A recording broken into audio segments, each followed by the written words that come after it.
ठाकुर जी बोले इन सब में विचार मत करे। तुरंत ठाकुर जी कालिया नाग के फण के ऊपर चढ़ गए और जिस फण को वो निकालता है भगवान को डसने के लिए, ठाकुर जी उसी फण पर अपना चरण रखते हैं। इतनी द्रुत गति से भगवान कालिया नाग के सिर पर कूद रहे हैं, यहां से वहां। आकाश में खड़े देवता जब इस लीला का दर्शन करते हैं, उनको लगता है ठाकुर जी नृत्य कर रहे हैं, तांडव नृत्य ठाकुर जी कर रहे हैं, और आकाश में देवता गंधर्व बन करके गीत गा रहे हैं। ठाकुर जी ने पूंछ पकड़ ली कालिया नाग की और इतनी द्रुत गति से कालिया नाग के फण पर नृत्य कर रहे हैं ठाकुर जी। एक एक फण से रक्त निकलने लगा कालिया नाग के, लेकिन कालिया नाग अपना स्वभाव नहीं छोड़ रहा है, भगवान को फिर भी डसने का प्रयास करता है। तब सामने नाग पत्नियां आकर के हाथ जोड़ के खड़ी हो जाती है।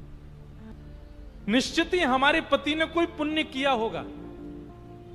क्यों? क्योंकि आपके चरण कमल किसी को सामान्यतः प्राप्त नहीं होते। भगवान के अनावृत चरणों का स्पर्श सबको प्राप्त नहीं हुआ, पर धन्य है हमारे पति कालिया नाग कि उन्होंने निश्चित ही कोई पुण्य किया होगा जो आपके चरण कमल उनके सिर पर विराजमान हो गए। हे नाथ,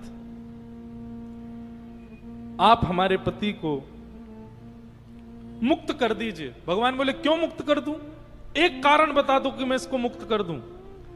तब यहां पर नाग पत्नियों ने कितनी चतुर बात कही। बोले कि भगवान, कल को लोग पूछेंगे कालिया नाग कैसे मर गया, तो सब कहेंगे उसके सिर पर कृष्ण मंडरा रहे थे।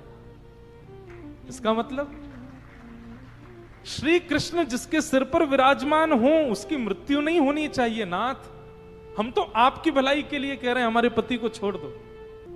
भगवान बोले हे नाग पत्नियों, मैं तुम्हारी इस भाव से रीझ गया हूं, इसके कारण इसको नहीं छोड़ रहा हूं, मैं तुम्हारे कारण छोड़ूंगा। हे नाथ, हमें अब कुछ नहीं चाहिए, बस हमको एक वरदान दे दीजिए। क्या? हम में और हमारे आने वाले जितने भी वंश के नाग हों, सबके फण पर आपके ये चरण चिन्ह सदा बने रहे, बस और कुछ नहीं चाहिए। नागों के फण पर जो चिन्ह दिखाई देता है, ये श्री कृष्ण के चरणार बिंद हैं। ये नाग पत्नियों के द्वारा वरदान मांगा है। भगवान ने स्पष्ट कर दिया, बोले हे नाग पत्नियों, तुम्हारे पति में तो इतना बल नहीं कि वो मेरे हाथ से बच के भाग सके, लेकिन तुम्हारे पातिव्रत धर्म की वजह से मैं इसको मुक्त करता हूं। कालिया नाग को भगवान ने आज्ञा कर दी, बोले शुक्र मनाओ, तुम्हारी पत्नियां अच्छी हैं इसलिए तुम बच गए हो। तुम्हें मृत्यु तो नहीं दे रहा हूं, लेकिन जाओ यमुना जी छोड़ करके चले जाओ। और कालिया नाग यमुना जी का त्याग करके वहां से प्रभाषित क्षेत्र की ओर चला गया। बोलो भक्तवत्सल भगवान की जय।